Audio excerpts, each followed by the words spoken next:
Hello there guys, welcome back to Younes Talks Football. I hope all of you are doing well. So, we got a big day today. This video to go over, there is the watch along, not too long after actually. 5 PM UK time is the kickoff for Palmeiras versus Al Ahly, the Egyptian side. So we're going to be doing a Esteval Willian watch along, right? And we're actually going to keep all our eyes on him against this decent Egyptian side that we saw should have beaten Inter Miami but didn't.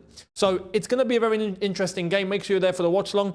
Later on tonight, you'll get a second video, of course, with the latest of the day. So without further ado, let's jump into what has already happened. And let's start off at home with this guy, Younes Petrovic.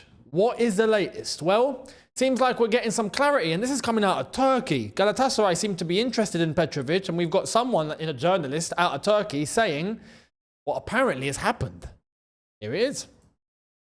So, Turkish journalist Yagiz Sabuncuoglu, if I've not said that right, I apologize. On Galatasaray target, Georgi Petrovic, saying Petrovic told Chelsea, if you guarantee me the #1 goalkeeper position, I will go to the FIFA Club World Cup and remain in the team. Head coach Enzo Maresca rejected this request. Thereafter, Petrovic was excluded from the squad and put at the top of the transfer list. We heard something similar, right, from Ben Jacobs, a couple of the others, that he wanted assurances and he didn't get them. So he's demanded that he's going to look elsewhere, right? And based on this demand, I would think, I've seen it already, but I've seen that people have already gone, no, Maresca's right, he's got a point, absolutely, yeah, all day long. Goalkeeper can't be making those sort of demands, you just got to get on with it, right? And to an extent, I hear that because, you know, you don't want to undermine the manager, right? Of course, at the end of the day, it is the manager's decision. But I think we also need to be fair and realize what is the right decision. You know, not just run straight into a wall because the manager said so. Like, what is the right decision here? Like, logically. Let me show you. Let me show you. Do you see this picture? What is this picture? What is this picture? This picture, we bring it up a little bit closer for you. That's Georgi Petrovic with a trophy, right, that says Meilleur joueur de l'année. Player of the year for Strasbourg. Strasbourg player of the season, right? You have to understand. I don't think Petrovic is being unreasonable here. I think he's being logical. You're a goalkeeper who was the #1 goalkeeper at Chelsea. Remember that. Then the manager got sacked. Then he went off to Strasbourg. Then became player of the year. While Sanchez was making blunder after blunder after blunder, and only a blind in a basement Stevie Wonder maybe couldn't see it. And then Petrovic coming back and going, listen, I should be the #1, right? I think that's fair. I think that's fair. You know, I think we've all seen enough to know, I'm going to ask you, and be fair, who's the better goalkeeper? Is it Sanchez or Petrovic? Answer it. It's Petrovic, let's be honest. It's Petrovic. So, I don't want to set a precedent of, yeah, just override whatever the manager says. Like, no, you can't do that. But you also need to be flexible to understand what is actually correct and what is fair and what is real. I don't think Petrovic is being unreasonable. If he looks at this Chelsea team and goes, I'm the best goalkeeper here, I know I am. Off the back of him already having been the #1 goalkeeper, while Sanchez was benched and put as #2. And then he goes off to Strasbourg on loan, proves his point, and then comes back and, nah, he's got to play second fiddle to Sanchez. I understand him. I understand him. And this is where the bit of flexibility towards Chelsea is this. if the incentive is to make money because his market value is higher than Sanchez, which tells you everything you need to know, right? Then, if we get a top goalkeeper in to replace him and become the number one, like a Mike Maignan, then I'm cool with it. I get it. I'll get it. Because at that point, the team isn't lacking. And if we do end up with a top goalkeeper, that is in our vested interest to just have Chelsea have a top goalkeeper, please. That's it. Whether it's Petrovic to stay or we actually go and get someone. But to get rid of Petrovic and then to just keep and stick with Sanchez only, I think is suicide. I think we've seen enough. So, what do you think? Let me know. Do you think he's been unreasonable? Do you think he's being fair? And what do you think Chelsea will actually do? This is the most important thing here. Do we still actually go and get a goalkeeper? We better. We better. So, let me know your thoughts. Now, other Chelsea news, and this has been doing the rounds. I just want to clarify, right? Because I feel like there are people getting carried away, and there's no reason to get carried away. But here it is. Chelsea co-owner buys Los Angeles Lakers in the world's most expensive sports takeover for $10 billion. Yep, that's how big the American franchises are, right, in terms of money. So they've made this sound like, oh, Clear Lake or Todd Bowley have walked in and just bought the LA Lakers. No. It's Mark Walters, right? Mark Walter, who is a minority co-owner of Chelsea, if I'm not mistaken, has a similar amount of stake as Todd Bowley does. I think he's got around 8 to 10% of the club, right? Mark Walter. Him and Guggenheim. Guggenheim is his company, if I'm not mistaken. I'm trying to remember the structure here. It's such a flipping spider's web that there's Todd Bowley who owns Eldridge, and then you have Iqbali who owns Clear Lake with Feliciano, and it's just flipping, my head hurts.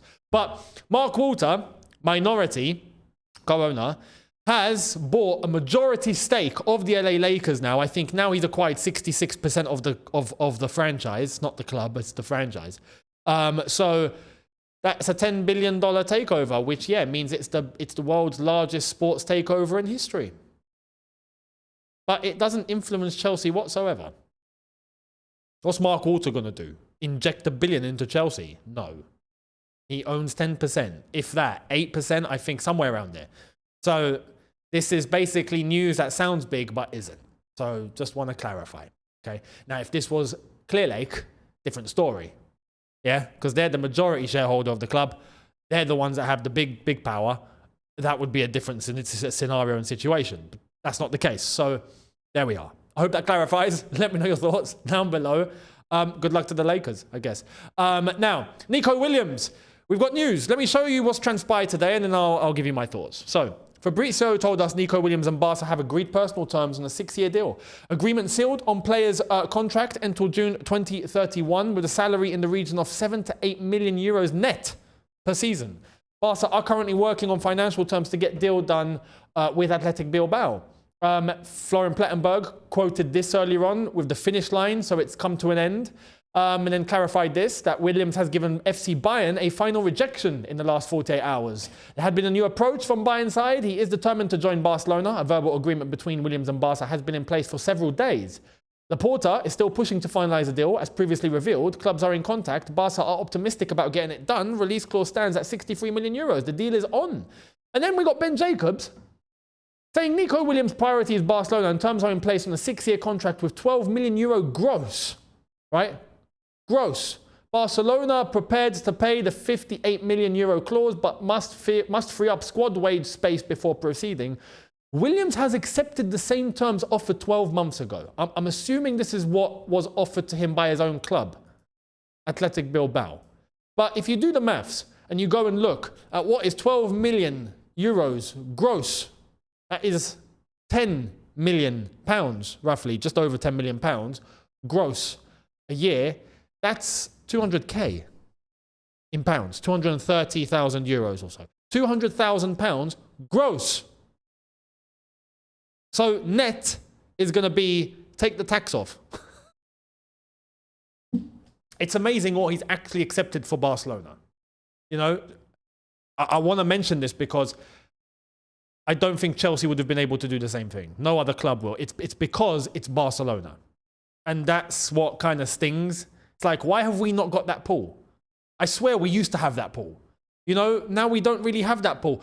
Or if I want to try and be as fair as possible here, is the player just mesmerized on Barcelona only? Like, that's it in his head. It's Barca or nothing. Like, I don't know. Maybe that is the case. But, you know, I don't want to be able to just accept and go, you know, yeah, we had no chance. We just couldn't. You know, I honestly think if you're big enough and if you offer what needs to be offered, you can turn the player's head. But then again, only Nico Williams knows the truth of that. So anyway, that's just about trying to set the standard as high as possible, really. That's just a me thing. But Nico Williams to Barcelona is basically done. It's like I said yesterday, basically just start waving goodbye and tell him good luck at Barcelona because it's happening. So let me know your thoughts on that one. That's Nico Williams to Barcelona. He is now basically off the market, so we're going to have to stop talking about it now properly. It's over. Now, the only big left winger left on the market that we know is on the market is Rafael Leao. I'm talking big left winger. That's it. There's no one else. So what would you do? If we're talking about Gittins and Fofana and all these other guys, maybe Morgan Rogers, what would you do? Let me know in the comments. Now, Gyökeres, Sesko, Arsenal. Here's an update from Alex Crook. It's TalkSport, so don't take this one too heavy. Take this with a pinch of salt. I'll give you a warning. Saying Arsenal are juggling both Gyökeres and Sesko. They've opened talks with Leipzig as well. But at the moment, I would say Gyökeres looks the more likely. I'll be honest. I'll tell you when things don't have much of a basis. I don't think this has much of a basis. The source isn't strong. It's TalkSport, guys. I'm not going to make TalkSport look like they're the flipping even. They're the Athletic. I know, you know, the Athletic, Ornstein, Fabrizio, all these Ben Jacobs. I know there's elements of PR. We're not stupid, right?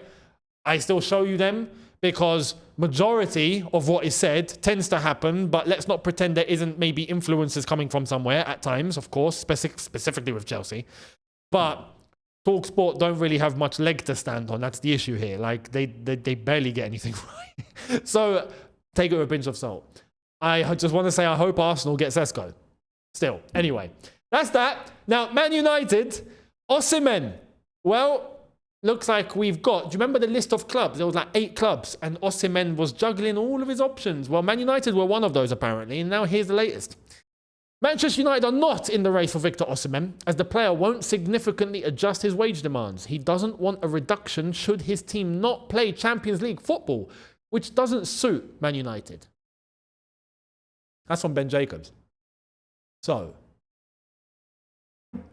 I know what's coming now. I've said that. The Nigerian Chelsea fans are going to be in my comments again going, you see, Younes? I'm telling you, Chelsea are still in this. And I'm just here like, yeah, you know what? I'll wait. I'll wait. Flipping out. Because this indicates that as long as the club is playing Champions League football, there is a possibility that he's going to entertain it. And Chelsea are playing Champions League football. So maybe he will entertain it. But will Chelsea wait? That's what I don't think is going to happen. And will Chelsea give him what he wants? Is he willing to meet somewhere in the middle? I don't think so. The Nigerians seem to think, yes, he will. Just saying. I don't know. Anyway, let me know your thoughts. But Man United, So, let me know your thoughts on that.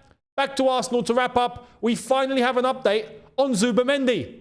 It was meant to be a done deal. We've not seen him since. He's just disappeared into the thick of night, right? So, here it is. Arsenal will play slightly more, will pay slightly more than the 60 million euro release clause for Martin Zubimendi. Payments will be in installments as the club share an excellent relationship, reports Fabrizio. Here we go, confirmed as always. Arteta's new midfielder will soon arrive. He's basically in transit, guys. Yeah, he's on the way. he might have got lost somewhere. You know, maybe he got lost somewhere, I don't know, on the M1. Or maybe on the M25 somewhere, which is difficult because the M25 just goes round. So if you just follow it around, you'll find your way back anyway. It might take a while, but, you know, maybe he just got lost somewhere. But he's in transit. He's on the way. You know, it's like when you put your tracking information in and you see that it's en route. Okay. Not quite sure when it's going to arrive, but the delivery driver will give you a call. You know, so that's that basically. We'll see when that is confirmed. Zubimendi is going to be an Arsenal player. Good for the clarity. At least we know what's going on there. So let me know your thoughts on that one. I've already said I think it's a good addition for Arsenal. They needed something like that. We'll see how it all fares out. But let me know your opinions. I will see all of you later tonight. Not too long later, to be honest. Palmeiras versus Al Ahly. Esteval Willian watch along. We'll see what he does and what both teams do. Make sure you're there. Subscribe. Notification bell on to be notified when I do go live. And I'll catch you then. In a bit, people. Subscribe. See you later.